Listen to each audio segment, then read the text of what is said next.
I've given classes where people ran screaming out of the room. So, I mean, you know, I've had all kinds of reactions of one way or the other, and it doesn't, it doesn't really faze me that much. If it was the first time, maybe it would matter, but it's a tough thing to get your head around. Educated people, and we all are educated people, but to a certain extent, it's really hard to let go of that. And it's not even programming so much; it's just what we're exposed to. It's kind of a worldview at this point. It's a religion all to itself, the worldview of how things really work. To turn your back on that whole worldview that, okay, we've evolved. Well, we've evolved, but we've devolved, so, and people don't want to acknowledge that either. Even if they keep their symptom for 20 years, they still think there's some chemical out there that's going to help them. And, it very well could, but it depends on the energy, Not every modality works for everyone. And your ancestors can block you from perceiving change too. It's just don't just blame yourself. Be okay with blaming your ancestors for something like this, because they couldn't do this work. So there's some of them are kind of pissed off. I'm telling you from my insight right now, what I'm getting from your energy is a lot of them don't want you're too big for your britches kind of thing. We couldn't do it. What do you mean you can do it? There's a lot of blocking energy from ancestor descendants, that sort of thing. So a lot of those things are in the perception block article, Clearing Perception Blocks. It's all these judgments, and the judgments can come from all over the place, from ourselves, from others, from people past, from the collective. And so we want to get our energy strong and delete the effects of that and get neutral to all that information, because 50 or 60% of that is what's blocking you from noticing shifts. It's not just your own energy, it's energies from outside you too. So, and we just did a profile there for 60%. So, and at least know where you're at. Is it me? Is it not me? Is it inside, outside? Is it non-physical, physical? Is it ancestor, descendant? So much of this work is everybody tells you all these things, and you're basically thinking you're working on yourself most of the time. And the problem is, it may be that yourself, for the issues that you mentioned here, might be 5% of it. So if you get 100% of 5%, you still only have 5%, right? If 95% is coming from outside you, then you're not really going to notice a lot. And so that's one element. And the other thing is you get reverse perception. So you actually feel bad about getting better. So that's in your energy too. So that's one of the perception blocks too. So when I think of reverse perception, your energy goes weak. And that's also coming from your ancestors, and so on. So you have a lot of influences that don't necessarily want you to notice any change. So there can be ancestors, descendants. There could be other karmic elements that don't want you to notice any change, even though you've shifted, even though your energy's strong. So let's just take all the things associated, all the things that are distorting your perception, let's say, and put a number on it, let's say N, and let's just strengthen and delete the effects of that down to 0 minus infinity, and delete the reverse perception, where improvement actually makes it worse. You mentioned that when people were working on you, it actually got worse. So that's a reverse perception issue. And the easiest way to state that is you feel bad about getting better. And it could be not you feeling bad, it could be someone else feeling bad and then giving that energy to you. So let's just delete that whole, make you strong to that, and delete the effects of that. What are you noticing from that? Just a few things we did there. Same or different? The notion of change for you. So same, not same, different, not different, changing, not changing. So changing outside you. So there's a lot of environmental energy around you and people around you that are blocking the notion of change. So the opposing opposites that Ewan uses is same, not same, different, not different. Changing seems to go weak for you. So let's just take all that energy from around you and strengthen it and delete the effects of that. And let's clear the feng shui of your home, work, places you've lived, places you visited, so on. And all that outside influence, let's get you strong to your body, mind, spirit, strong to the internal boundaries, external boundaries, so on. All the geometric foundations about misinterpretation of same, not same, different, not different, changing, not changing, and perception and no perception. So you also have a range weakness to 0. So 0 seems to bother you too, like having 0 of something, 0 perception, 0 anything. So let's just take all those elements of 0 that weaken you. Let's say there's a million of them affecting you some million percent. So let's just take that and delete that down to 0 minus infinity. So now we can go to infinite potential, and we can go down to 0 and minus infinity. You seem to be okay with 100 and higher than 100, but you didn't like 0 and below 0. So what's the story on that 0 thing for you? Does that resonate with you at all, the notion of 0? In order for you to get rid of a symptom, you have to let it go down to 0. So if you have a weakness to 0, if it starts coming down to 30, 20%, 10%, it's gonna bounce off of 0 and never get to 0, right? You always maintain some part of that because you can't get to 0 and you can't get below 0. So you also want to, in Yuan parlance, you want to get it down to minus infinity. That's never going to come back, but you at least want to get it to 0. So you don't want to have any weakness to 0. You don't want to have any weakness to any number really, but the range weakness is 0 to 100. It's like a grading weakness, right? I like to call it a grading weakness, but we want to get you below 0, and we don't want you weak to any particular number in general. So you seem to be weak to 6s for some reason. So 3s and 5s you're okay with. So those are important because they're triads and pentagons that we strengthen. 6 is weak for you. 9 is weak for you. 6s and 9s. So so it seems like groups of threes, things that are groups of 3s weaken you. So let's take all the things associated with that, all the combinations, all the orders. So you have experiences, ancestors have experiences about something about 3s. So let's just strengthen and delete it from them. Let's make them aware of that. Anywhere in the pentagon as well. Does that resonate with you at all? Things in 3s? 3 was strong for you originally, and then I went 6, 9. It seems to be in groups of 3s. So if I count up, every plus 3 weakens you. So we want 3s to be strong, but we also want 6, 9, 12, 15, 18, that sort of thing. So there's sort of a repetitive 3 thing. So let's just delete that, okay? I wrote a whole article about beliefs and attachments and things like that. Neutrality really isn't non-attachment. It's not non-duality. It's none of the nons that people talk about, because as soon as you put a non in front of something, you're already not neutral. So that's what I mean about people think it's that. Neutrality is none of those things. Neutrality is evenness, means I don't have a bias. So I'm not non-dual, I'm not non-attached. I can be attached if I want, and I can be not attached if I want, and I can be any combination of those in between. And it should all be the same energy. So I'm not focusing on non-attachment. Oh, I can be non-attached. Well, good. The problem is attachment weakens you, right? So you want to be neutral to both. And if you're non-attached, it's fine. If you're dual, it's fine. If you're one, it's fine. If you're not one, it's fine, right? If the cosmic joke is we all are separate, then we should got to be neutral to that possibility too, that we're not one. But we can be both. That's another neutrality. We can be both at the same time. So all those possibilities, there's millions and trillions of those possibilities. We want as much as possible to be even. So that to me is neutrality. I have to, kind of always redefine that for people, but I've written articles on my website about that. So the 0 relates to the no shifts. So the 0 is a problem for you. So what are you noticing from that? You took a deep breath. So of all what we've done so far, what are you noticing? It could be nothing. It's simpler than what people think. Even energy is just that. It's even energy. And when we clear neutralities, we're going from one extreme to the other. That's why we're not focused on, let's say one side of something, like the non-attachment says, well, I don't want to be attached to anything. Yes, you do, because that's another choice. You want all the choices even. You don't want to limit yourself to just one choice, because then you're biasing your energy. That's not neutrality. You want to be able to have all those experiences be even. And it's beyond even just the simplest kind of, we talk about the extremes to get neutral.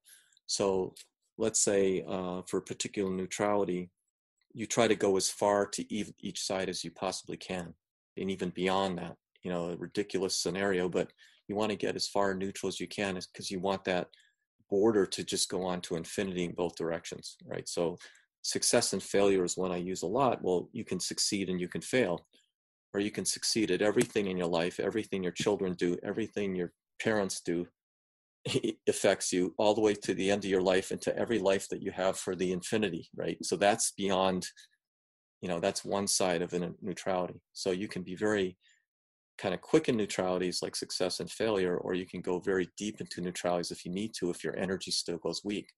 So it may not just be enough to create, neutrality of your own success and failure as two extremes, but you may be affected by other people failing. This is what I mean about you kind of paint the widest scenarios that go weak for you. And usually we can get far enough where there'll be a shift. But a lot of times when people stay too narrow, they get some shift, but they don't go far enough. We're always going deeper. And if it goes weak, it's the whole point is if it goes weak. For some people, it may not go weak on one side, the other, or both sides, or somewhere in the middle even. There are people that go weak in the middle of success, failure. Let's say you're mediocre. So let's say that's your weakness. Could be in the middle somewhere that people are weak from neutrality. It's not always on the ends. So it depends what the energy tells us, right? The hear guidance, I was going to ask you what you meant by that. What do you mean by hearing the guidance? So that's another kind of perception block that you need to see it, you need to hear it, you need to read it. If there's a have to, then that's your block that you're not going to notice a shift, right? So it is a questioning weakness. So there's a whole article I wrote about the academic block, is that you get one answer and you have 50 questions. So you're never going to get anywhere, not you personally, but it's a generalized academic block that if for every answer you get, you have 1,000 questions, well, how are you ever going to resolve anything, right? So there's a weakness to this academic block that you get answers all the time. You just don't accept the answers. You question the answers. So you have to be able to accept it, and you have to be neutral to accepting it. So you're not neutral to accepting things. So that's where your energy goes weak right now. So if you can't accept things, then you're not going to accept any answer. You're always going to question it. You're not going to be neutral about accepting things. So let's say you just have a lot of experiences where accepting wasn't a good thing. Accepting is negative connotation to accept something. So accepting an answer. This is how you find your intuition and get a weakness, right? You got to accept something. You got to reject the thing that's strong, and you have to be able to compare two things. You're actually okay with comparing. You're okay with rejecting, but you can't accept any answer because you have an accepting weakness. That's mostly your experience, actually, is accepting. A lot of times you can blame the ancestors, blame the descendants from another lifetime or collective family, whatever, but it seems to be your experiences. So let's take that acceptance, and let's say it's affecting you beyond infinite. So let's take that beyond infinite down to 0 minus infinity. Cumulative effect as well. What are you noticing from that? A lot of the things that you mentioned, it's actually all opposites. So doing the wrong thing, that's actually totally strong to you. You could do the wrong thing for the rest of your life. Everything you do, everything you say, everything you think could be completely wrong. And you're totally strong to that. Your energy is tremendously strong to being wrong. It's the opposite that bothers you. So that's the 180 problem. So let's get you neutral that everything you do, you think, you say is correct, right? Or is right. So it's just the opposite. So that's the neutrality. So usually the neutrality, it's not always this nuanced or this kind of stark, but a lot of times what we think is bothering us, we've already strengthened. So part of the Yuen method is that if we think it's the thing that we think it is, we've already strengthened that. So it's usually not that anymore, right? Or maybe it never was, or maybe it was 20 years ago, but it isn't today.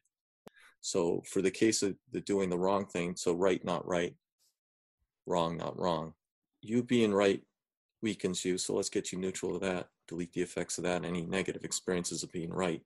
Because you can be right and get in big trouble. You ever right and you get in big trouble? Tell the truth and you get big trouble. Being right is not always a good experience. You laugh at the wrong time is a bad experience, right? Oh yeah, the person's happy, they're laughing. Yeah, you get punished for it. You laugh at the wrong time. Positive things are not always good to our energy. So the highest good, all these things about high, again, these are non-neutral kind of concepts. You're already focusing on an outcome. So you're actually strong to that, but you just want to get neutral to these things. You don't want, again, you want to get neutral to any outcome. That means you're not looking for any particular outcome. So these people that talk about the highest good, they're actually, trying to force an outcome. Well, that's not being neutral. So they're not going to get it. And they're going to be disappointed when they don't get it. So it's actually setting you up for disappointed when you're, not you personally, but when people talk about being focused on a specific outcome, positive outcome, and they say, well, I don't want the negative part of that. It's usually if they get what they want, it weakens them. Just the opposite of what they think. This is another opposite thing. A few things that you had mentioned, there's no weakness there for you. So if you put your thought there, there's no weakness there. When you stay, it weakens you, and when other people stay, it weakens you. So it's all about staying that weakens you, not, it's just the opposite of what you said. Leave. If you leave, it's fine. If you don't leave, it's fine. If someone else leaves, it's fine. If someone else doesn't leave, it's fine. It's about staying. So staying is what weakens you. So, and other people staying weaken you. So let's just take all the things associated with staying, all the ways it's affected you, and that's almost infinite, and delete that down to zero minus infinity around you as well. You had a kind of a conflict about that. Think about that whole situation about leaving or not leaving again. Do you feel the same or different when you think about that as before? So it's all this worry and trouble energy. Worry is actually a triad of three different things. One of them is, when you think about, people talk about worry about this, worry about that, worry about some other person or something like that. Partly it's karmic energy, and partly it's being caught doing something. That's worry energy, is being caught. So let's take anything associated with that triad, of worry triad, and strengthen that and delete the effects of that. It's about 80-20. I actually wrote an article about this. I haven't published it yet. It's about 80-20 weakening. And a lot of people are weakened by what they read. So it's kind of a shame, some of the stuff that's written out there, because it's kind of, you got to be kind of neutral to it, because there's so much biased writing out there, and all the different social media and things like that. They don't really apply to anyone's situation typically. It's a platitude, it's things to say, but it doesn't, I could check the energy of every person in that, let's say there's 5,000 people in the group, and tell that it weakens like 90% of them, or it has no positive effect on 90% of them. A lot of this feel-good stuff that people write is not very useful to anybody. That's why we want to be neutral to that, because it doesn't, from the energy standpoint, it doesn't help, and a lot of times it hurts. A lot of times it amplifies people's weaknesses. And you can tell just by checking the energy. I don't have to make any judgment about it. Just check the energy. You just want to check it and get out. You don't want to hang into it and, oh, gee, if someone's feeling a pain in their arm, I want to feel that. That's what empathy is, really. Let's take the very basic definition of that. When people talk about being an empath, they feel what other people feel. Well, I don't want to feel what other people feel. I just want to get an answer and get out and give them the answer. Why would I want to? So that's not useful at all. People think that that's some kind of good thing to be. It's not. And most people with that, they take on other people's energy, and they end up getting sick and energetically, sick physically, because if you take on someone else's energy, you got to get rid of it. I think a lot of people, when they get into the work, they'll take Reiki or something like that, and they have some sort of minor empathic leanings, let's say, and they can feel other people's pain and energies and things like that. Oh, my arm hurts, and my mom's arm hurts, and all these stories you hear. And so they dive into this work that makes them absorb that energy even more. And then they have all these non-neutral rituals to say, well, if you get that problem, you have to brush yourself and do all these rituals. And again, I've worked with hundreds and hundreds and hundreds of these Reiki folks and other energetic folks. And you can just check the energy and tell right away whether this stuff they're doing is even, all this ritual they do, whether it even helps them or not. Does it clear the energy or doesn't it? How much does it clear? 4%. If it doesn't, it's only clearing 4%, that's why there's still a wreck, right? And the more they do the work, they'll say, oh, by the end of the day, the fourth person, I'm all beat up. I got to lay down for 2. Well, that's just telling you that all those things are not working. The idea that you can clear that energy and you can ground, those are just words. You have to actually be able to check and profile and see if you did anything. If brushing your hand on your leg cleared you 100%, good for you. But if it doesn't, you should know that it didn't, because someone else told you should do it. You should say, well, for John there, I can check his energy. Boy, that cleared him 100% from that empathic energy. You know what it did for me? 0. So it doesn't work for me. Somehow it worked for him. Well, great. It doesn't mean it works for you. I think what you want to make sure is that you're not taking on anyone else's energy from it. All energy work can help if you're neutral. Looking for an outcome, I don't care what you're doing. Anytime you're pushing energy to try to get an outcome. So we don't look for that. We're looking for things that are in your energy. Your story is telling us that there's a weakness in your energy, and we strengthen it. That's it. I'm not even trying to get rid of anything. I'm just looking for a marker, and I'm showing you the marker, and that's it. So we don't try to, I write that in all my articles. We're not looking for an outcome. We're not anticipating or expecting anything. So that's the best practitioner of any modality. You want to be neutral. neutrality is a basis. And I think this profiling that I'm talking about gives you neutrality and supercharging your ability to understand how much of something. You can measure it, right? How much did I clear? You know, I just worked on this symptom. My leg's been hurting for 2 weeks. I finally did Reiki on it. How much did it clear? Well, just profile it. You can use parts of this method here of strong and weak. You can count up from 10, 20, 30%, 30% when weak. Okay, so you cleared 30% using Reiki. Good for you. So use all these tools. I'm not saying throw anything away, but be neutral about it. And to get the 30%, you have to be neutral about the answer. You can't assume that, you know, you're expecting some outcome out of it. You know, you want to be neutral to any outcome, but you also want to be able to measure your improvement. And I don't know that there's any other modality that actually measures, that has the tool. And this is not like the Ewan method tool. This is just checking energy tool and using profiling with numbers to come up with, you know, how big is it? Because that's how big a thing I have to delete. Or it says, how big is the thing that I've improved? To me, it's very simple. It's always been that simple. And we can use strong and weak for anything, including numerical profiling. So people look at all these other things and these modalities, and it's more complicated. And then they look at us and they say, oh, it's terribly complicated. No, it's amazingly simple. And it gets simpler the more you do it. You say, well, gee, it got even simpler. When people don't get answers and other modalities, they try to dig deeper into something. When we don't get answers in this modality, it's usually something simpler than what we just thought about. Let's say a good example that when you're not holding any corrections for triads or something like that, and we try to go, you know, is it your ancestor? No, you may just have a weakness to the number 3. So the issue of creating a tremendous effect in your whole life of trying to clear things with triads isn't about ancestors, isn't about anything that's really complicated. It's about the number 3. So it got simpler. When something didn't clear, we got simpler to an answer that became something more abstract, but it's bigger. 3s are big. How many things that can affect you that are related to 3s in your life in all lifetimes, and tons of things, much more than an ancestor's one experience when they had a car accident. So these things are very, tend to be simpler, more abstract, but they tend to be billion-fold effect type things, where the car accidents might be resolved, maybe it's 5%, that type of thing. So that's where, when you start doing more and more of this work, at least with the strong and weak and the profile and things like that, that the locus of things gets simpler. And we don't dig deeper for answers. We come back into simpler answers to get bigger shifts. So that's why if you read any of these articles, they sound so self-evident. You know, any of these just simple pentagons of things like self-sabotage is I'm not ready, I'm not willing, I'm not able, I'm not deserving, I'm not committed to getting better. Any one of those 5 things. So any number of those things could be weak, any combinations of 1, 2, 3, 4, and 5. How interesting is that when you can take a list like that and say, clear it by saying any combinations of 1, 2. So ready could be strong by itself, but ready and willing could be weak, the 2 together. It's called a compound weakness, right?